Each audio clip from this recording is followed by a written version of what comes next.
সম্মানিত ভাইয়েরা, আসসালামু আলাইকুম ওয়া রাহমাতুল্লাহ। পেইন্টিং ফর কনস্ট্রাকশন লেভেল 3 এর সামেটিভ অ্যাসেসমেন্ট বা ফাইনাল পরীক্ষা যারা দিবেন তাদের জন্য আজকের এই মডেল টেস্টটি। হ্যাঁ, এই মডেল টেস্টটি যদি আপনারা ঠিকমতো পড়েন ফাইনাল পরীক্ষায় অর্থাৎ সামেটিভ অ্যাসেসমেন্টে অবশ্যই ইনশাআল্লাহ মোটামুটি 80 থেকে 90% মার্ক কমন পাবেন। তো আমরা সবাই জানি যে ফাইনাল বা সামেটিভ অ্যাসেসমেন্টে প্রথম যে কোশ্চেনটা থাকে রিটেন টেস্ট থাকে। এই রিটেন টেস্টে প্রথমে ক্যান্ডিডেট নেম অর্থাৎ আপনার নিজের নামটা লিখতে হয়, অ্যাসেসর নেম অর্থাৎ যিনি পরীক্ষা নিতে এসেছে তার নামটা লিখতে হবে। কোর্স নেমটা প্রশ্নে দেওয়া থাকে, যেমন আপনাদের যে পরীক্ষাটা হবে এটা হচ্ছে পেইন্টিং ফর কনস্ট্রাকশন লেভেল 3। এরপরে অ্যাসেসমেন্ট সেন্টারটা আপনাকে লিখতে হবে, অর্থাৎ যেখানে বসে আপনি পরীক্ষাটা দিবেন ওই সেন্টারের নাম লিখতে হবে বা ওই প্রতিষ্ঠানের নাম লিখতে হবে। আপনি যে তারিখে পরীক্ষা দিবেন ডেট অফ অ্যাসেসমেন্ট ওই তারিখটা এখানে লিখবেন। আপনার পরীক্ষাটা যখন শুরু হবে এটা সাধারণত সকাল 9টায় শুরু হয়, তো টাইম অফ অ্যাসেসমেন্ট এখানে সকাল 9টা লিখবেন। এরপরে আপনাকে কিছু ইনস্ট্রাকশন দিবে এখানে, এই ইনস্ট্রাকশন গুলো একটু পড়ে নিবেন। এরপরে মাল্টিপল চয়েস কোশ্চেন যেটাকে আমরা এমসিকিউ বলি, এই ধরনের এমসিকিউ আসবে। তো লেভেল 3-তে মোট 20টা এমসিকিউ আসবে এবং 10টা লিখিত প্রশ্ন আসবে। তো চলুন আমরা প্রশ্নগুলো নিয়ে আলোচনা করি। আপনার এই প্রশ্নটা আসতে পারে, যেমন দেখেন 1 নম্বরে বলা হচ্ছে নেগোসিয়েশন বলতে কি বোঝায়? এখানে 4টা অপশন দেওয়া আছে, দেখেন তো কোনটা সঠিক অ্যান্সার হবে। এখানে দেখেন যে আছে ঝরগা, আদেশ, পারস্পরিক আলোচনার মাধ্যমে সিদ্ধান্ত, নির্দেশ মানা। তো এটা সঠিক আনসার হবে পারস্পরিক আলোচনার মাধ্যমে সিদ্ধান্ত। নেগোসিয়েশনের বাংলা হচ্ছে আলাপ আলোচনা করা। তো আপনি যদি পারস্পরিক আলাপ আলোচনার মাধ্যমে কোনো সিদ্ধান্ত গ্রহণ করেন এটাকে বলা হচ্ছে নেগোসিয়েশন। আমরা যদি এই প্রশ্নটার একটু ব্যাখ্যা দেখি, আমি 20টা প্রশ্নের জন্যই ব্যাখ্যা লিখে রাখছি। তো ব্যাখ্যাটা পড়লে আপনাদের যেটা হবে সেটা হচ্ছে আপনারা এই ব্যাখ্যা থেকে এবং এই প্রশ্ন থেকে 100-র মধ্যে মোটামুটি 90% অবশ্যই কমন পাবেন ইনশাআল্লাহ। তো আমরা এটার ব্যাখ্যা যদি দেখি, দেখেন সেটা হচ্ছে আলোচনা শুরু করার আগে আমরা যদি কোনো একটা মানুষের সাথে খুব সুন্দর করে হেসে অথবা সৌজন্যমূলক আচরণ বা সম্মান প্রদর্শন করি, তাহলে আমার যে নেগোসিয়েশন বা এই যে সিদ্ধান্ত গ্রহণটা খুব সহজ হয়ে যায়। দেখবেন যে যে কোনো হোটেল রেস্টুরেন্টের রিসিপশনে যে মানুষটা থাকে ইনি সবসময় হাসি মুখে থাকে, আর যেই এখানে আসুক না কেন তাকে হাসি মুখে স্বাগত জানায়। এটা হচ্ছে নেগোসিয়েশন বা আলোচনার অন্যতম একটা ধাপ। আর এখানে যেখানে আপনি নেগোসিয়েশন করবেন এই স্থানটা দেখবেন যে এই ডেস্কটা বা যেখানে কথা বলা হচ্ছে এই জায়গাটা খুব সুন্দর, পরিষ্কার পরিচ্ছন্ন, আরামদায়ক এবং একটা সৌহার্দ্যপূর্ণ পরিবেশ বজায় থাকে। আপনি নেগোসিয়েশনটা আরো ভালো করার জন্য আপনার সামনে যে থাকবে তাকে একটা চা, কফি অথবা হালকা পানি অথবা নাস্তার অফার করতে পারেন। তাহলে দেখা যাবে যে আপনার নেগোসিয়েশন যেটা আছে বা নেগোসিয়েশনের মাধ্যমে যে সিদ্ধান্ত গ্রহণ করবেন এটা আপনার জন্য খুবই সহজ হবে এবং এটা আপনার পক্ষে যাবে। তো আমরা এখান থেকে শিখলাম যে নেগোসিয়েশন বলতে আসলে কি বোঝায়? পারস্পরিক আলোচনার মাধ্যমে সিদ্ধান্ত গ্রহণটা বোঝায়। আমরা আরেকটা প্রশ্ন দেখব। এখানে বলা হচ্ছে, কে আপনার সমান পদের অন্য সদস্য যার সঙ্গে আপনি কাজ করেন? অর্থাৎ আপনি যার সাথে কাজ করেন বা আপনার পদেরই যে মানুষটা তাকে কি বলে? এটার সঠিক উত্তরটা কি হবে? দেখেন তো, কোচ, প্রতিনিধি, ম্যানেজার না সহকর্মী? এটা অবশ্যই সহকর্মী হবে। তো আমরা এই কোর্স কাকে বলে, প্রতিনিধি কাকে বলে, ম্যানেজার কাকে বলে এটার ব্যাখ্যাটা একটু জেনে নিই। দেখেন, এটা হচ্ছে কোর্স হচ্ছে এমন একজন পার্সন যেটা হচ্ছে আপনাকে নির্দেশনা দিবে বা প্রশিক্ষণ দিবে, এটাকে বলা হচ্ছে কোর্স। এটা এরপরে দেশে দেখেন সুপারভাইজার এবং ম্যানেজার। সুপারভাইজার এবং ম্যানেজার হচ্ছে আপনি যে কাজটা করবেন সেই কাজের তদারকি করবে এবং আপনাকে দিক নির্দেশনা বা কি বলে এটাকে সরি সিদ্ধান্ত গ্রহণের ক্ষেত্রে এই ম্যানেজারের একটা ভূমিকা থাকে। এরপরে পেয়ার বা কলিগ, ওই যে যার সাথে আপনি কাজ করেন এটাকে যাকে আমরা সহকর্মী বলি। এই জিনিসগুলো এরা কি করবে? আপনাকে সহযোগিতা এবং সমন্বয়ের ক্ষেত্রে সাহায্য করবে। কিছু ক্ষেত্রে দেখবেন যে এমপ্লয়ি রিপ্রেজেন্টেটিভ থাকে, অর্থাৎ আমরা শ্রমিক ইউনিয়নের প্রধান যেমন একজন থাকে, এই জিনিসটাকে বলা হচ্ছে এমপ্লয় রিপ্রেজেন্টেটিভ, অর্থাৎ কর্মচারীদের যিনি প্রতিনিধি ওনাকে বলা হচ্ছে এমপ্লয় রিপ্রেজেন্টেটিভ। তাহলে আমরা এখান থেকে কি শিখলাম? যেটা সমান পদের অর্থাৎ একই পদের ব্যক্তি তাকে বলবো হচ্ছে সহকর্মী। এরপরে আরেকটা প্রশ্ন আছে, দেখেন এখানে বলা হচ্ছে কন্টেন্ট এবং প্রসেসের মধ্যে পার্থক্য বোঝা কেন জরুরি? অপশন দেওয়া আছে, দেখেন সঠিক উত্তর কোনটা হবে। সেটা হচ্ছে শুধুমাত্র সময় নষ্ট কমানোর জন্য, দ্রুত সিদ্ধান্ত নেওয়ার জন্য, প্রতিপক্ষকে বিভ্রান্ত করতে, আলোচনার বিষয়বস্তু ও পদ্ধতি আলাদাভাবে ম্যানেজ করতে। এটা সঠিক উত্তর হবে আলোচনার বিষয়বস্তু ও পদ্ধতি আলাদাভাবে ম্যানেজ করতে। আমরা এই প্রশ্নটার যদি ব্যাখ্যা দেখি তাহলে দেখেন, আপনি যখন নেগোসিয়েশন বা আলোচনা করতে যাবেন তখন কন্টেন্ট হচ্ছে এমন একটা জিনিস, সেটা হচ্ছে আপনি কি নিয়ে আলোচনা করতেছেন, এটাকে বলা হচ্ছে কন্টেন্ট। যেমন দেখেন, আপনি কাজের দাম নিয়ে আলোচনা করতেছেন, অথবা কাজের শর্ত, অথবা কতটুকু সময় কাজ করবেন, এই জিনিসগুলোকে বলা হচ্ছে কন্টেন্ট। আর প্রসেস হচ্ছে কি, আপনি কিভাবে আলোচনা হচ্ছে বা কিভাবে আলোচনা করবেন, যেমন কথা বলার ধরন, আপনি কিভাবে কথা বলবেন, এটা সিদ্ধান্ত নেওয়ার পদ্ধতি। সিদ্ধান্ত কি আপনি নেবেন, নাকি আপনার যিনি উপরস্থ কর্মকর্তা আছে উনি নেবেন? এই পরিবেশটা কেমন, এই জিনিসগুলাকে বলা হচ্ছে প্রসেস। তাহলে আমার এই যে কন্টেন্ট এবং প্রসেসের মধ্যে যদি আমি পার্থক্যটা ভালো বুঝি, তাহলে যে কোনো বিষয়ে আমি খুব দ্রুত সিদ্ধান্ত নিতে পারবো। এটার জন্য বলা হচ্ছে যে কন্টেন্ট এবং প্রসেসের মধ্যে পার্থক্য বোঝা জরুরি। এটার জন্য সেটা হচ্ছে দুইটা আলাদাভাবে যেন আমরা ম্যানেজ করতে পারি, অর্থাৎ আলোচনার বিষয়বস্তু ও পদ্ধতি আলাদাভাবে ম্যানেজ করার জন্য এই দুইটার পার্থক্য বুঝতে হবে, অর্থাৎ কন্টেন্ট এবং প্রসেসের পার্থক্যটা আপনাকে বুঝতে হবে। এই দুইটি আলাদা করে বুঝতে পারলে কি হবে দেখেন, সেটা হচ্ছে আপনার সমস্যা কোথায় হচ্ছে তা পরিষ্কার করতে পারবেন, আপনার কোনো ভুল বোঝাবুঝি থাকবে না, এবং আলোচনা থেকে আপনি একটা সিদ্ধান্ত গ্রহণ করতে পারবেন। আমরা আরেকটা প্রশ্ন দেখি, এটাকে বলা হচ্ছে ইন্ডাস্ট্রিয়াল কনস্ট্রাকশনের প্রধান উপাদান কি? অর্থাৎ ইন্ডাস্ট্রিতে যখন কাজ করতে যাবেন, ইন্ডাস্ট্রিয়াল কনস্ট্রাকশনে প্রধান উপাদান কি হিসেবে কাউন্ট হবে? যেমন culvert, bedroom design, rail track, machine foundation. তাহলে আমার ইন্ডাস্ট্রিয়াল কাজ করতে গেলে অবশ্যই মেশিনের প্রয়োজন বেশি হয়। এটার আনসার হবে মেশিন ফাউন্ডেশন। দেখেন আমি আবারও বলতেছি, ইন্ডাস্ট্রিয়াল কনস্ট্রাকশনের প্রধান উপাদান হচ্ছে মেশিন ফাউন্ডেশন। এটা যদি আমরা ব্যাখ্যা দেখি, দেখেন আবাসিক নির্মাণ কাজ যখন করতে যাবেন আপনি, রেসিডেন্সিয়াল কনস্ট্রাকশন, এটাকে বলা হচ্ছে রেসিডেন্সিয়াল। শিল্পক্ষেত্রে যখন করতে যাবেন, এটাকে বলা হচ্ছে ইন্ডাস্ট্রিয়াল কনস্ট্রাকশন। এই যে শিল্পক্ষেত্রে যেটা যাবেন, এখানে আমার অবশ্যই মেশিনের প্রয়োজনটা বেশি হবে। আবাসিক কাজে যখন যাবেন তখন মেশিনের প্রয়োজনটা থাকবে, কিন্তু এত বেশি থাকবে না, অর্থাৎ প্রধান হবে না। এরপরে সড়ক এবং মহাসড়ক, রোড অথবা হাইওয়েতে যখন আপনি যাবেন, তখন আপনার এক ধরনের মেশিন প্রয়োজন হবে। সেতু কালভার্টের ক্ষেত্রে আলাদা, রেলওয়ের কাজের জন্য আলাদা, অর্থাৎ প্রত্যেকটা ভিন্ন ভিন্ন কাজের জন্য আমার ভিন্ন ভিন্ন জিনিসের প্রয়োজন হয়। আমার ইন্ডাস্ট্রিয়াল কনস্ট্রাকশনের ক্ষেত্রে সবচেয়ে বেশি প্রয়োজন হয় মেশিন ফাউন্ডেশনটা।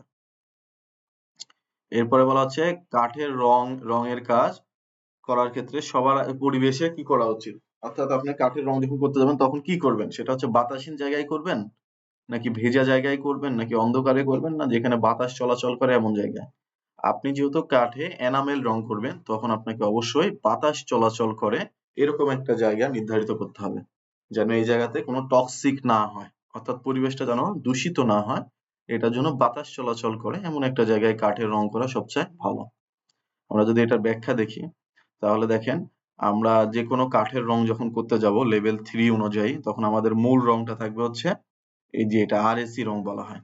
তো এই আরএসি রঙের সাথে T6 থিনার মিক্সার করতে হয়।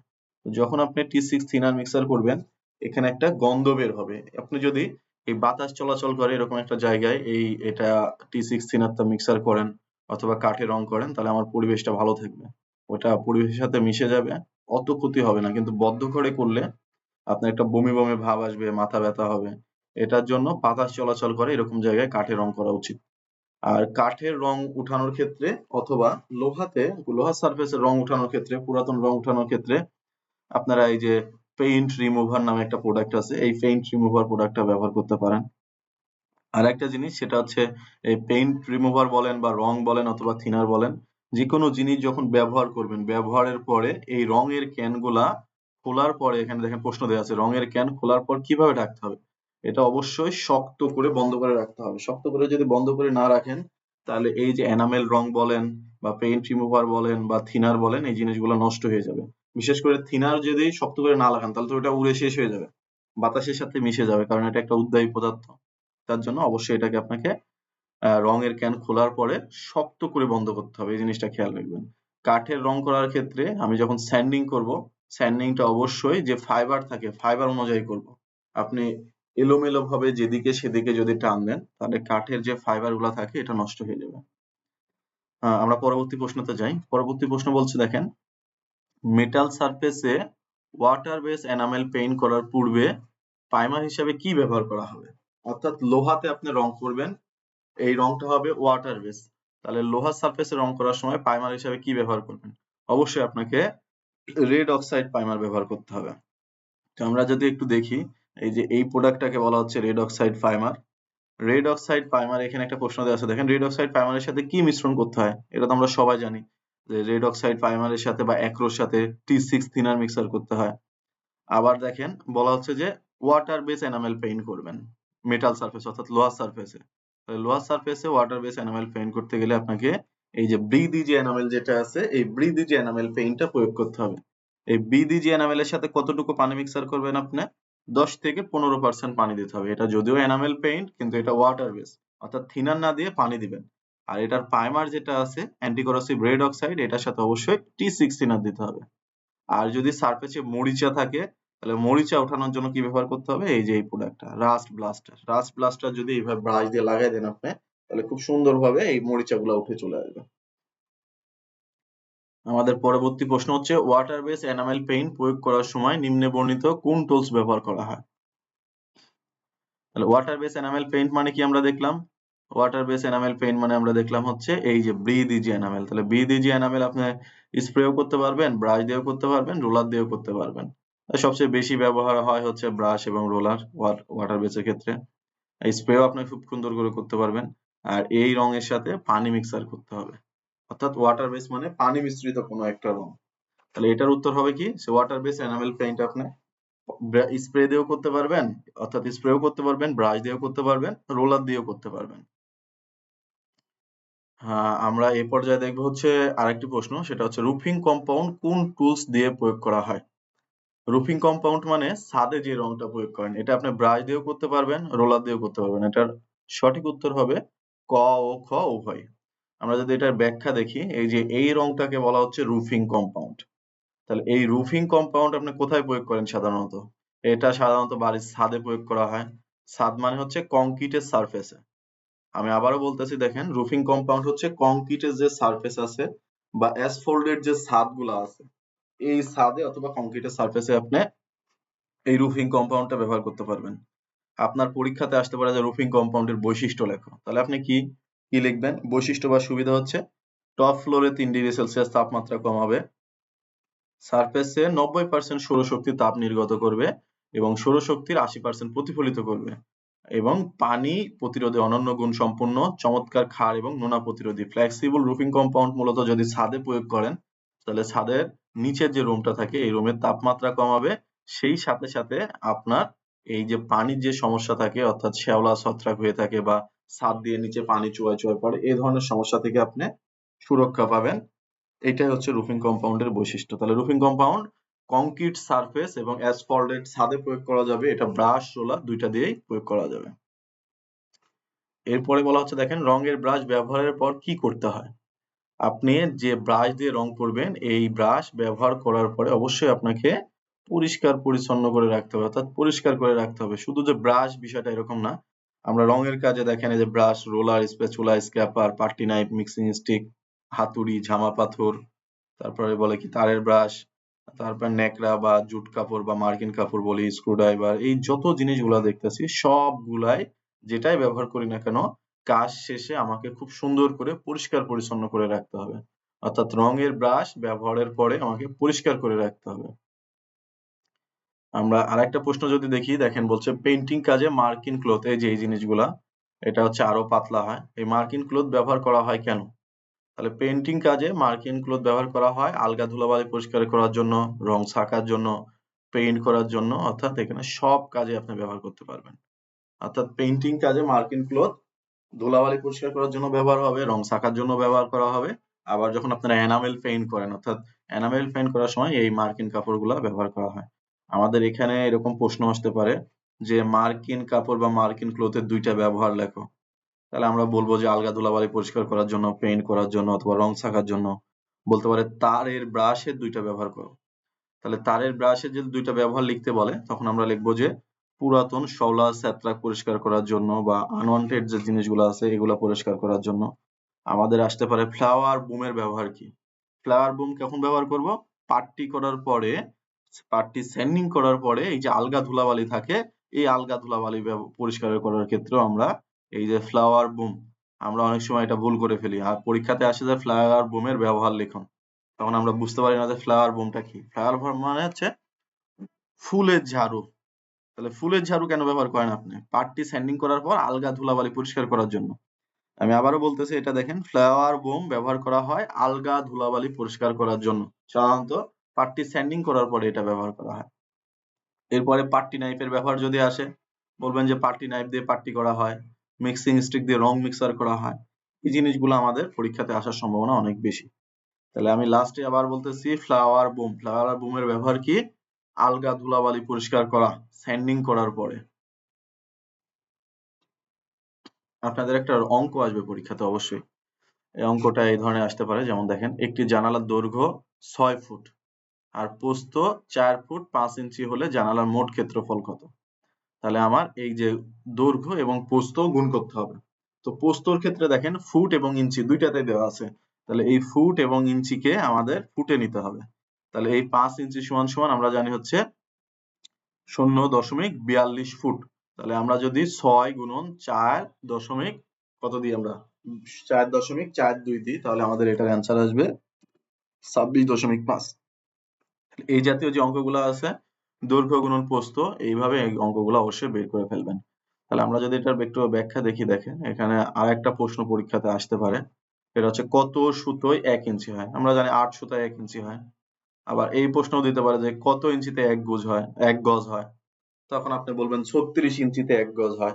এই যে এটা হচ্ছে আমার সেই মেজারিং টেপ বা মেজারমেন্ট করার জন্য এটা আমরা ব্যবহার করি। এখান থেকে দেখেন, এখান থেকে যদি আমি এই পর্যন্ত আসি, তাহলে এটা হচ্ছে 1 ইঞ্চি, এখান থেকে এটা হচ্ছে 2 ইঞ্চি।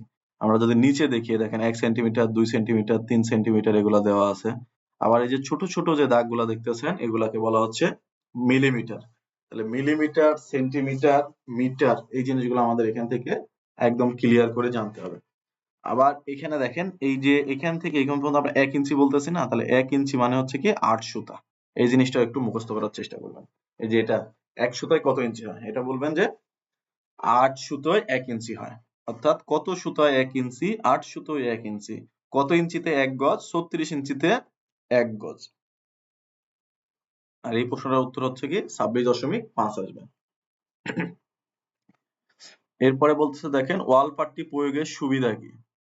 তাহলে আমার ওয়াল পাট্টি হোক অথবা যে কোনো পাট্টি হোক, পাট্টি প্রয়োগের অন্যতম সুবিধা হচ্ছে আমার সারফেসকে স্মুথ করবে, অর্থাৎ অনেক সুন্দর একদম স্মুথ একটা ভাব নিয়ে আসবে, রঙের কাভারেজ বাড়াবে, তারপরে টপ কোটের সাথে একটা বন্ডিং সৃষ্টি করবে, এবং লাস্টে দেওয়া আছে দেখেন উপরের সবগুলো, আমার এই যে 3টা কাজ দেওয়া আছে, এই 3টা কাজই হচ্ছে পাট্টির কাজ। তাহলে ওয়াল পাট্টির সুবিধা কি? ওয়াল পাট্টির সুবিধা হচ্ছে উপরের সবগুলো। আমরা যদি দেখি, এই যে যতগুলা পাট্টি দেখতেছেন, সবগুলা পাট্টি আমার এই যে সারফেসকে স্মুথ করবে, টপ কোটের সাথে বন্ডিং বৃদ্ধি করবে, রঙের কাভারেজ বাড়াবে। তবে এখানে একটু আপনাদের লক্ষ্য রাখতে হবে, এই যে অল পারপাস পাট্টিটা যেটা আছে, এটা হচ্ছে পাউডার ফরম্যাটে থাকে। তাহলে এই পাউডার ফরম্যাটে পাট্টি যেটা আছে, এইটার সাথে আপনাকে 2:1 পরিমাণে পানি দিয়ে এই পাট্টিটা রেডি করতে হয়।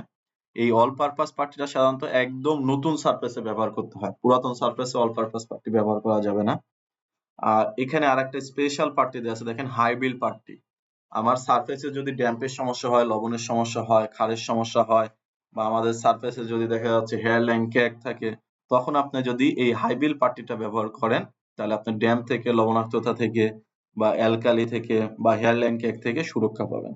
তাহলে আমার এই যে 4টা পাট্টি দেওয়া আছে, 4টা পাট্টির ব্যাখ্যাটা একটু পড়ে নেবেন। এরপরে চমৎকার আরেকটি প্রশ্ন, এটাকে বলা হচ্ছে রং করার সময় কি ধরনের হ্যাজার্ড তৈরি হয়? রং করার সময় সাধারণত যখন রং করবেন, এই রংটা হচ্ছে কেমিক্যাল। তাহলে এই কেমিক্যাল আপনার শরীরে লেগে যেতে পারে এবং বিভিন্ন ধরনের সমস্যার সৃষ্টি করতে পারে। তাহলে রং করার সময় সাধারণত কেমিক্যাল হ্যাজার্ড সৃষ্টি হয়। আমরা যদি এটা একটু ব্যাখ্যা দেখি, তাহলে দেখেন এই যে রং, এই রংটা যখন আপনি ব্যবহার করবেন, ব্যবহার করার ক্ষেত্রে এটা আপনার চোখে মুখে বা গায়ে কোনো জায়গায় ছিটে পড়তে পারে। তাহলে এখান থেকে যে হ্যাজার্ডটা হবে, এটা হচ্ছে কেমিক্যাল হ্যাজার্ড। এরপরে দেখেন আপনি মইয়ে উঠে কাজ করেন না অনেক সময়, তাহলে এই মইটা যদি ভেঙে নিচের দিকে পড়ে যান, অথবা যে আপনার স্ক্যাফোল্ডিং বলি আমরা, স্ক্যাফোল্ডিংটা ভেঙে যদি পড়ে যান, তাহলে যে হ্যাজার্ডটা হয় এটাকে বলা হচ্ছে ফিজিক্যাল হ্যাজার্ড। এরপরে দেখেন আপনি কোন একটা জায়গায় বসে কাজ করতেছেন, অথবা দেখা যাচ্ছে আপনি কি বলে দাঁড়ায় রং করতেছেন, অথবা বিভিন্ন ভাবে কাজ করছেন, এটা যদি আপনি এই যে এরকম আনইজি ভাবে বসে থাকেন, তাহলে এখানে যে হ্যাজার্ডটা তৈরি হয়, আপনার গা হাত পায়ের মধ্যে যে ব্যথাটা তৈরি হয়, এটাকে বলা হয় আর্গোনমিক্যাল হ্যাজার্ড। তাহলে আমার এইভাবে বসা যাবে না, আমাকে স্ট্রেট কাট বসে বা স্ট্রেট কাট হয়ে কাজ করতে হবে। এই জিনিসগুলোকে বলা হচ্ছে আর্গোনমিক্যাল হ্যাজার্ড। আরো এক ধরনের হ্যাজার্ড আছে, এটাকে বলা হচ্ছে বায়োলজিক্যাল হ্যাজার্ড। কোন একটা জিনিসের মধ্যে যদি ফাঙ্গাস অথবা ব্যাকটেরিয়া গ্রো করে, তাহলে এখান থেকে যে হ্যাজার্ড বা ক্ষতির সম্ভাবনা হয়, এটাকে বলা হচ্ছে বায়োলজিক্যাল হ্যাজার্ড। তাহলে আপনারা এই 4টা হ্যাজার্ড একটু ভালো করে পড়ার চেষ্টা করবেন। এবার বলা হচ্ছে দেখেন, প্লাস্টার করা দেওয়ালে রং করার আগে কোন কাজটি প্রথমে করতে হয়? দেওয়ালের ধুলা এবং ময়লা পরিষ্কার করা, রং লাগানো, পলিশ করা, এনামেল পেইন্ট করা। এখানে দেখেন এটার আনসার হবে হচ্ছে দেওয়ালের ধুলা এবং ময়লা পরিষ্কার করা। রং তো আপনি একদম লাস্টে লাগাবেন। পলিশ করা যেটা সেটা হচ্ছে রং করার পরে যদি আপনি অনেক বেশি স্মুথ ফিনিশ চান তখন আপনি পলিশ করবেন, এটাও একদম শেষের কাজ। এনামেল পেইন্ট করা এটাও একটা টপ কোট, এটাও শেষের কাজ। তাহলে প্রথম কাজ কি? প্রথম কাজ হচ্ছে দেওয়ালের ধুলো এবং ময়লা পরিষ্কার করতে হবে। আমরা যদি এখানে দেখি দেখেন, সেটা হচ্ছে আমার একদম রং করার ক্ষেত্রে প্রথমে সারফেসকে ধুইতে হবে, তারপরে স্ক্র্যাপিং করতে হবে, তাহলে দেওয়ালে যদি ছোটখাটো গর্ত থাকে এটাকে ক্র্যাক ফিলিং করতে হবে, এরপর আপনি স্যান্ডিং করবেন। তো এই যে প্রসেস গুলো আছে প্রত্যেকটা প্রসেস শেষে দেওয়ালে যে আলগা ধুলাবালি গুলা হবে বা ময়লা হবে এগুলো পরিষ্কার করতে হবে, তারপর আপনি সিলার পার্টি টপ কোট করবেন। তাহলে আমাদের এটার আনসার হচ্ছে কি দেওয়ালের ধুলা এবং ময়লা পরিষ্কার করতে হবে, এটাই হচ্ছে রঙের কাজের প্রথম ধাপ। আরেকটা প্রশ্ন দেখেন, বলছে রং করার আগে সারফেসে স্যান্ডিং করার মূল কারণ কি? স্যান্ডিং করতে হবে কেন? স্যান্ডিং করার কারণ হচ্ছে দেখেন প্রাইমার আটকাতে বাধা দেওয়া, রং শুকাতে সাহায্য করা, দেওয়ালের উঁচু নিচু জায়গাগুলো সমান করা, দেওয়ালের শক্তি বাড়ানো। তাহলে আমি স্যান্ডিং করে কি করব? দেওয়ালের যে উঁচু নিচু জায়গাগুলো আছে এই জায়গাগুলো খুব সুন্দর করে সমান করে নিব বা স্মুথ করে নিব, এটাই হচ্ছে স্যান্ডিং এর মূল উদ্দেশ্য। তাহলে আমরা একটু যদি দেখি তাহলে দেখেন, বলছে সারফেস প্রস্তুতিতে কোনরূপ ত্রুটি থাকলে 80% রং নষ্ট হয়ে যায়। আমার দেওয়ালে যদি উঁচু নিচু থাকে, কোথাও যদি গর্ত থাকে, তাহলে আমার এই রংগুলা কি হবে? এই রংগুলা হচ্ছে ঠিক মতো সারফেসে লাগবে না বা রঙের পরিমাণ বেশি লাগবে। যদি ধুলাবালি থাকে তাহলে এই ধুলাবালির কারণে রংটা আমার নষ্ট হয়ে যাবে, এই কথাটাই বলা হচ্ছে এখানে। এরপরে দেখেন বলছে যে যদি ধুলাবালিগুলা পরিষ্কার না করেন, উঁচু নিচু গুলা যদি সমান না করেন, তাহলে কি হইতে পারে? সেটা হচ্ছে এই পরবর্তী যে রংটা করবেন অর্থাৎ টপ কোট করবেন অথবা পার্টি করবেন অথবা যে কোনো জিনিস করেন, একটার সাথে আরেকটার বন্ডিংটা ভালো মতো হবে না। এর জন্য আমার দেওয়ালের উঁচু নিচু জায়গাগুলো ঘষে বা স্যান্ডিং করে পরিষ্কার করতে হবে এবং এটাকে স্মুথ করে নিতে হবে। এখানে বলছে দেখেন পিপি এর মধ্যে কোনটি কেমিক্যাল প্রোটেকশন দেয়? কেমিক্যাল প্রোটেকশন মানে যেগুলো হচ্ছে কেমিক্যাল আছে, কেমিক্যাল থেকে আপনাকে সুরক্ষা দিবে। এখানে দেওয়া আছে দেখেন মাস্ক, মাস্ক হচ্ছে আমাকে এই কেমিক্যাল প্রোটেকশনটা দিবে। রিফ্লেকটিভ জ্যাকেট, এটা যখন আমরা উঁচুতে উঠে কাজ করব তখন এটা আমাকে নিজের অবস্থান সম্পর্কে নিশ্চিত হওয়ার জন্য এটা ব্যবহার করা হবে। হেলমেট হচ্ছে মাথা সুরক্ষা দিবে, শু হচ্ছে পায়ের সুরক্ষা দিবে। আমরা যদি এটার একটু ব্যাখ্যা দেখি তাহলে এখানে দেখা যাচ্ছে দেখেন পিপি মানে হচ্ছে কি পার্সোনাল প্রোটেকটিভ ইকুইপমেন্ট, এটা আমাদের পরীক্ষাতে আসতে পারে। তারপরে আছে ওস, ও এস এইচ, ওস মানে হচ্ছে অকুপেশনাল সেফটি এবং হেলথ। এরপরে ও এইচ এস, এটা হচ্ছে অকুপেশনাল হেলথ এন্ড সেফটি। আমরা এখানে যদি কিছু পিপি দেখি, পিপি এর মধ্যে দেওয়া আছে কি দেখেন, এটা হচ্ছে গ্যাস মাস্ক, এটা হচ্ছে আমার কেমিক্যাল প্রোটেকশন দিবে, এই মাস্কটা কেমিক্যাল প্রোটেকশন দিবে, এটা হচ্ছে আমার পুরো শরীরকে সুরক্ষা দিবে, তারপরে এটা চোখকে সুরক্ষা দিবে, এটা হাতকে সুরক্ষা দিবে, এটা পাকে সুরক্ষা দিবে অর্থাৎ সেফটি শু। ইয়ার প্লাগ যেটা আছে এটা কানকে সুরক্ষা দিবে অতিরিক্ত শব্দ থেকে। সান ব্লক যেটা আছে এটা অতিরিক্ত রোদে যাদের অ্যালার্জির সমস্যা আছে তারা যদি এই ক্রিমটা ব্যবহার করেন তাহলে আপনার অ্যালার্জির সমস্যাটা হবে না। এটা ঝুলে উঠে কাজ করার ক্ষেত্রে আমরা হার্নেস ব্যবহার করি বা সেফটি বেল্ট ব্যবহার করি। এই হেলমেটটা আমার মাথার সুরক্ষা দিবে। গ্যাস ডিটেক্টর কোনো একটা জায়গায় ক্ষতিকর কোনো কেমিক্যাল আছে নাকি এটা নিশ্চিত করবে হচ্ছে গ্যাস ডিটেক্টর।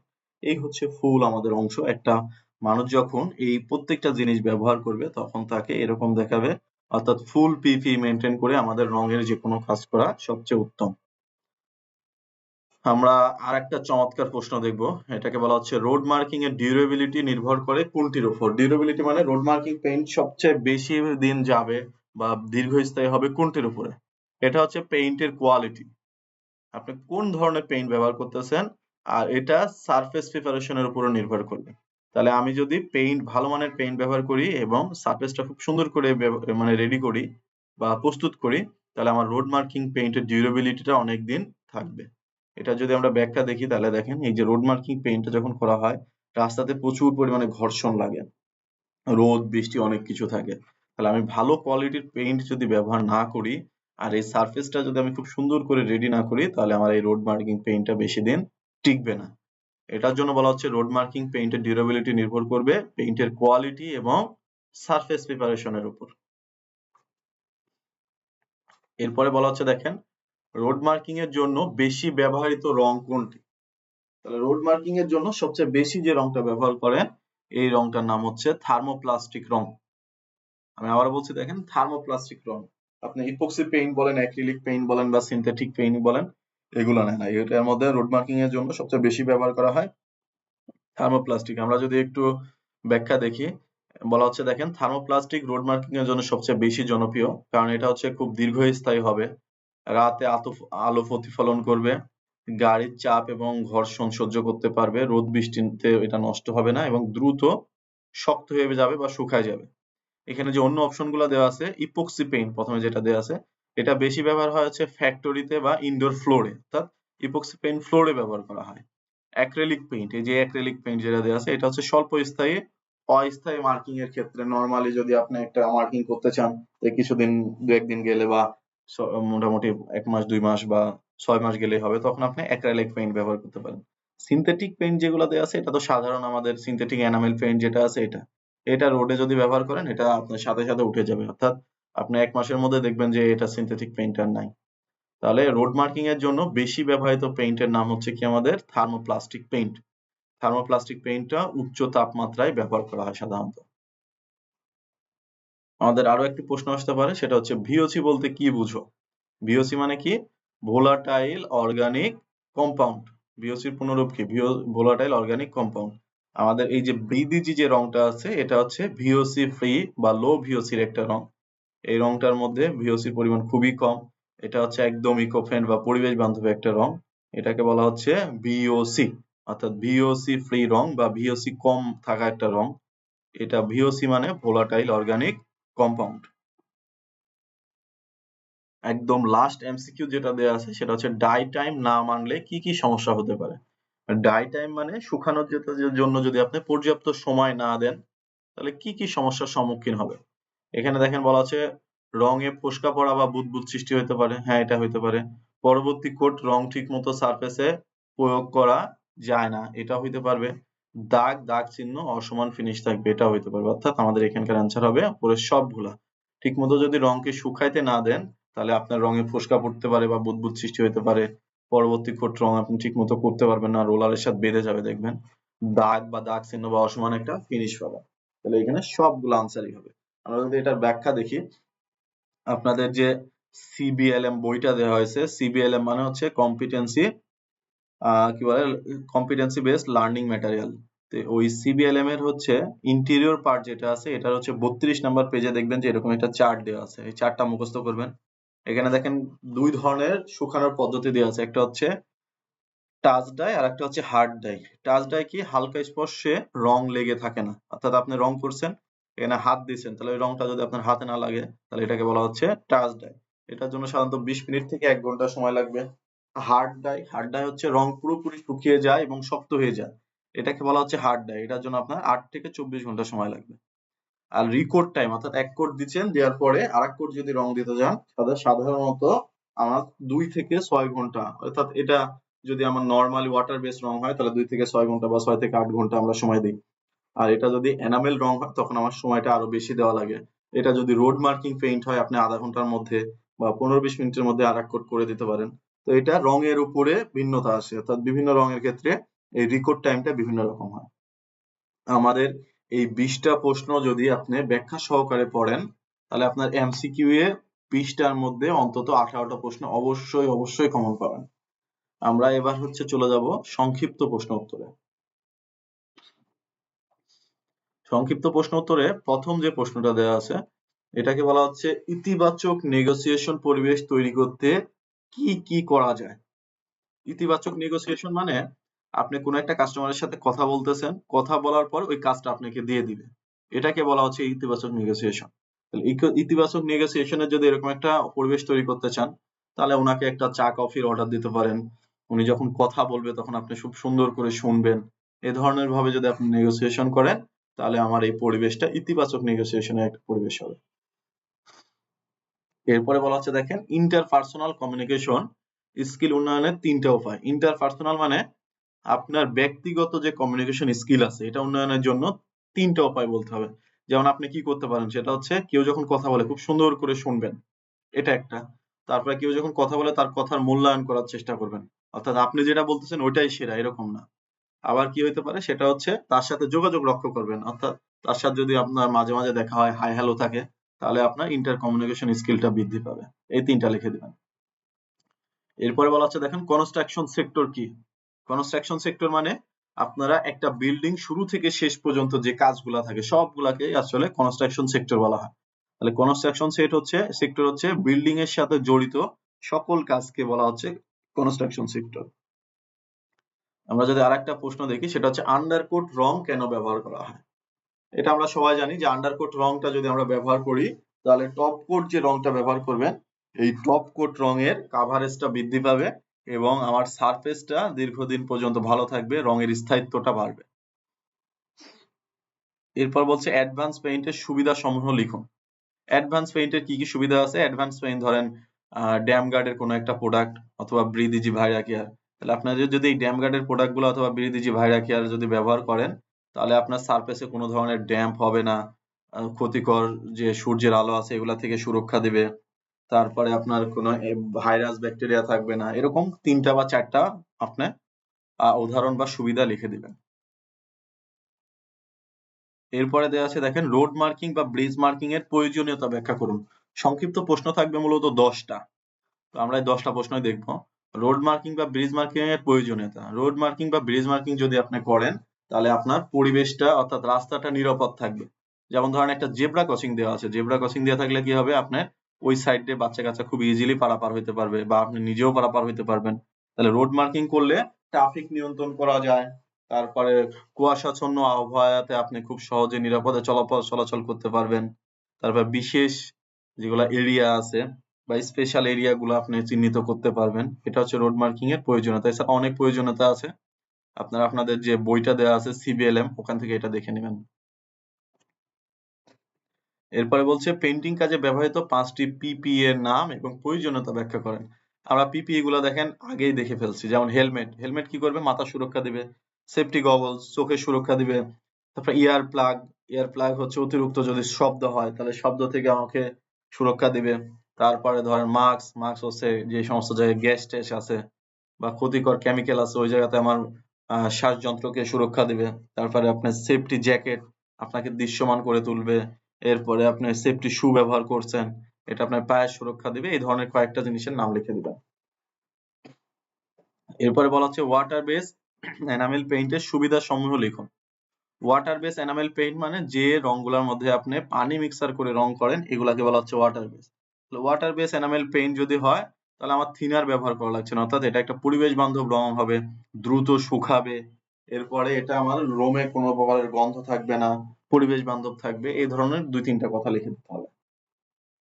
এরপরে বলা হচ্ছে দেখেন লো ভিওসি পেইন্টের সুবিধা। লো ভিওসি পেইন্ট বলতে গেলে ব্রিথ ইজি ভাইরা কেয়ার বোঝায়। তাহলে লো ভিওসি পেইন্ট ব্যবহার করলে আমার পরিবেশটা থাকবে অনেক বেশি কি বলে মানে নির্মল একটা পরিবেশ পাবেন। এখানে কোনো প্রকারের গন্ধ থাকবে না, কোনো প্রকারের ক্ষতিকর কোনো কেমিক্যাল থাকবে না। কোনো দেওয়ালে যদি বিদেশি ভাইরা কেয়ার করা থাকে তাহলে ওখানে যদি ভাইরাস বা ব্যাকটেরিয়ার কোনো সংস্পর্শ থাকে তাহলে ভাইরাস বা ব্যাকটেরিয়াটা মরে যাবে।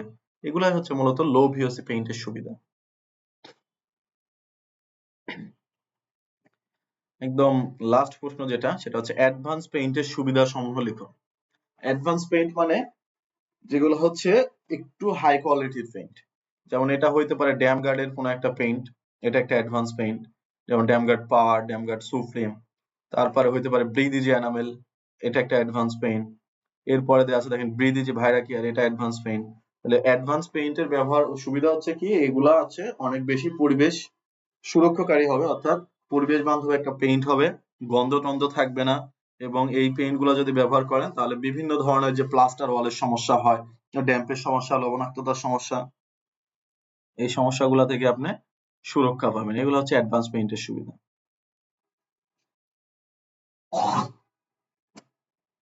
এরপরে দেখেন আপনি যখন এই 30টা প্রশ্নের আনসার দিবেন তখন আপনি যদি 30টা প্রশ্নের মধ্যে মোটামুটি সবগুলো প্রশ্ন পারেন তখন আপনাকে কম্পিটেন্ট অথবা নট ইয়েট কম্পিটেন্ট হিসেবে স্বীকৃতি দেওয়া হবে। এখানে লাস্টে এরকম একটা অপশন থাকবে ক্যান্ডিডেট সিগনেচার, এখানে আপনার নিজের সিগনেচার দিবেন। অ্যাসেসর সিগনেচার, এখানে যিনি পরীক্ষক থাকবে উনি নিজে সিগনেচার দিবেন, এখানে আপনি ভুলেও সিগনেচার দিবেন না। এখানে যে ডেটটা দেওয়া আছে তারিখ, যে তারিখে পরীক্ষা দিবেন ওই তারিখ দুইটা আপনি এখানে অবশ্যই লিখে দিবেন।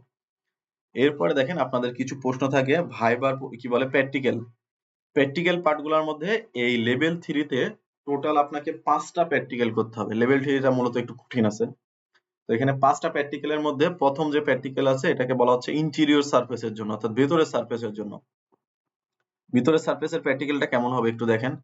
সেটা হচ্ছে আপনাকে এদিক থেকে এদিকে 60, এদিক থেকে এদিকে 60 অথবা 50 একটা মাপ দিবে। এই মাপটা একটু চেঞ্জ হইতে পারে। দিয়ে আপনাকে বলবে যে পুরোটাতে সিলার করো, সিলার করে এই যে এখান থেকে এটুকুর অর্ধেক অর্থাৎ 30, এখানে হচ্ছে 30, এই জায়গাটা টেপ করে এই সিলারের অংশটা রাখতে হবে, রেখে পুরোটাতে পাট্টি করতে হবে। পাট্টি করার পরে এই যে এখান থেকে এই পর্যন্ত আমার পাটটি স্যান্ডিং করে রেখে দিতে হবে। আর এগুলোও পাট্টি স্যান্ডিং করবেন, স্যান্ডিং করে এখানে পুরোটাতে এক কোট রং করবেন। এক কোট রং করার পরে আমার এই যে এখানে যে 30 অংশ ছিল, এখানে 30 অংশ ছিল, এটুকুতে টান দিয়ে এই জায়গাতে এক কোট রং থাকবে শুধু, আর নিচের যে অংশটুকু আছে এই নিচের অংশতে রঙের ফাইনাল কোটটা আসবে। অর্থাৎ আমরা যদি দেখি তাহলে এই জায়গাটা 4 ভাগে বিভক্ত হবে। পুরোটাতে প্রথমে সিলার করতে হবে, সিলার করে এতটুকু জায়গা সিলারের জন্য রেখে দিতে হবে। পুরোটা পাট্টি করবেন, করে এতটুকু জায়গা পাট্টির জন্য রেখে দিবেন। পুরোটা এক কোট রং করবেন, এতটুকু জায়গা প্রথম কোট রঙের জন্য রেখে দিবেন, এবং লাস্টে যে সামান্য জায়গাটুকু থাকবে এটাতে আপনার ফিনিশিং কোটের দিতে হবে। এটা হচ্ছে ভেতরের সারফেসের জন্য যে কোনো একটা রং। তাহলে ভেতরের সারফেসের জন্য আপনাদের সিলেবাসে দেওয়া আছে কোন রং, ব্রিজ ইজি ভাইরা কেয়ার অথবা লাক্সারি সিল্ক মেটালিক ফিনিশ, এই দুইটা রং দেওয়া আছে। আমরা যদি বাইরের সারফেস দেখি, বাইরের সারফেসেও একই ভাবে কাজ করতে হবে, সিলারটা চেঞ্জ হয়ে যাবে। সিলারের নাম হবে এক্সটেরিয়র সিলার, পার্টিটা চেঞ্জ হবে। পার্টি এখানে আপনাকে অল পারপাস পার্টিও দিতে পারে, টাচ পার্টিও দিতে পারে, হাই বেল পার্টিও দিতে পারে। এরপরে রং এক কোট হবে, এরপরে ফাইনাল কোট রং হবে। এক্সটেরিয়র সারফেসে অনেকগুলো রং আছে, যেমন অ্যান্টি ডার্ট লং লাইফ আপনাকে দিতে পারে, অথবা দিতে পারে আপনাকে হচ্ছে ড্যামগার্ড পার দিতে পারে, ড্যামগার্ড সুপ্রিম দিতে পারে, অথবা যদি বলে যে পুরো জায়গাটাতে এরকম দাগ টাগ কিছু দেওয়া লাগবে না, পুরো জায়গাটাতে রং করো, তাহলে এখানে দিবে আপনাকে ফ্লেক্সিবল রুফিং কম্পাউন্ড।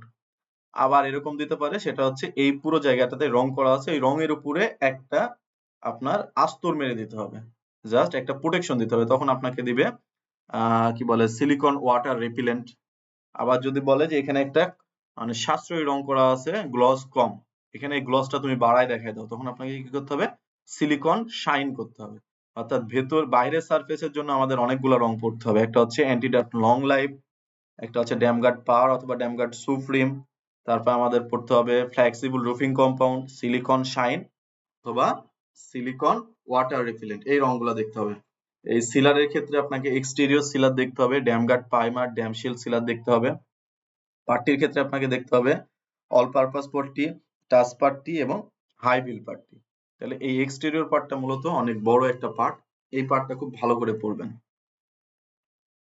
এরপরে আমার আরেকটা প্র্যাকটিক্যাল আসবে, সেটা হচ্ছে কাঠের সারফেসে রং করতে হবে। তাহলে কাঠের সারফেসে রং করতে হলে কাঠের সারফেসে আমি প্রথমত কি করব, পুরো জায়গাটা আমি অটোকোট দিয়ে দিব। অটোকোট প্রাইমার সারফেস যেটা দেওয়া আছে এটা 30 সেন্টিমিটার 60 সেন্টিমিটারও দিতে পারে, আবার এটা চেঞ্জ করেও দিতে পারে। তাহলে পুরো অংশটা থেকে যদি আমি অটোকোট প্রাইমার সারফেসার দিই, দেখেন আমি 5 সেন্টিমিটার অথবা 10 সেন্টিমিটার ফাঁকা রাখবো, রেখে নিচে আমি এনামেল পেইন্ট যেটা আছে, সিনথেটিক এনামেল পেইন্ট, এটা হচ্ছে আরএসি, অর্থাৎ আপনার আরএসি পেইন্ট বা সিনথেটিক এনামেল পেইন্টটা 1 কোট অথবা 2 কোট করে ফেলবেন। 1 কোট করার পর যদি বলে এখানে 5 সেন্টিমিটার ফাঁকা রাখো, রেখে ফাইনাল কোট করো, তখন এটা করে দেখাবেন। আর যদি বলে না এখানে ফাইনাল কোট করে দাও, তাহলে এখানে এইভাবে ফাইনাল কোট করতে হবে। এটা সাধারণত এখানে ফাইনাল কোট করে দিতে হবে, আর জায়গা রাখার সুযোগ নাই, কারণ এনামেল পেইন্ট একদিনের মধ্যে শুকাবে না।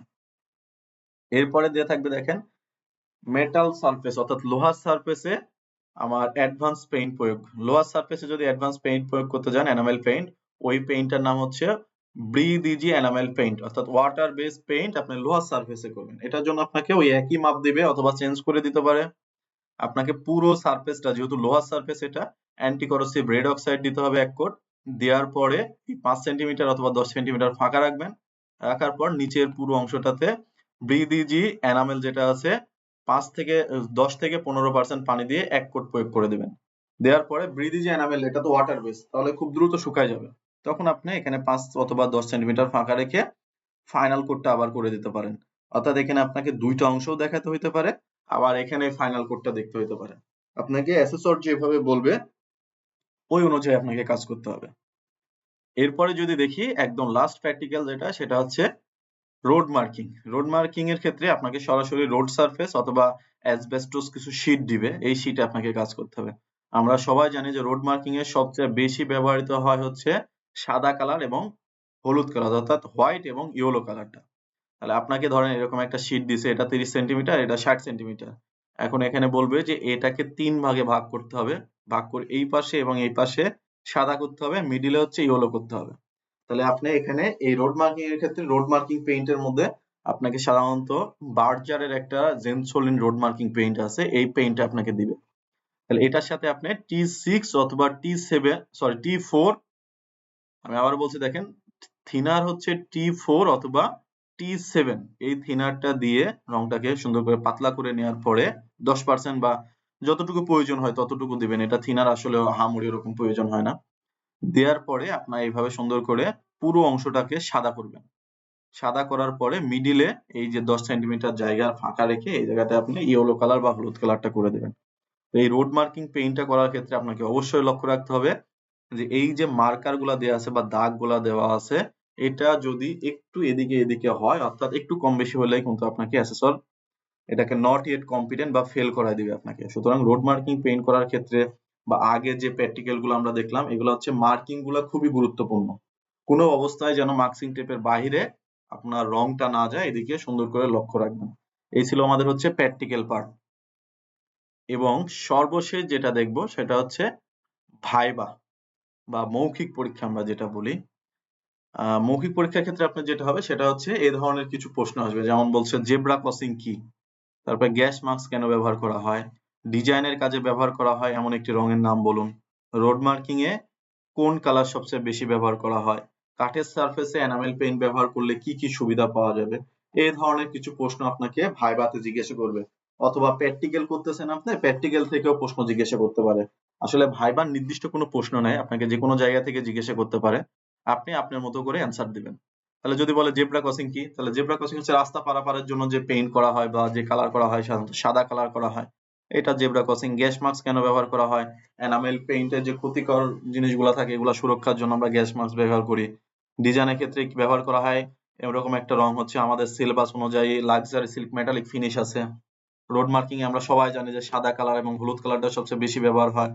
কাঠের সারফেসে এনামেল পেইন্ট করলে কি কি সুবিধা পাওয়া যাবে, এনামেল পেইন্ট যদি কাঠের সারফেসে করেন তাহলে আপনার এইটা দীর্ঘস্থায়ী হবে এবং সৌন্দর্যটা বৃদ্ধি করবে। ঠিক আছে, তাহলে আমরা এই প্রশ্নগুলো অবশ্যই ভালো করে মুখস্থ করার চেষ্টা করব।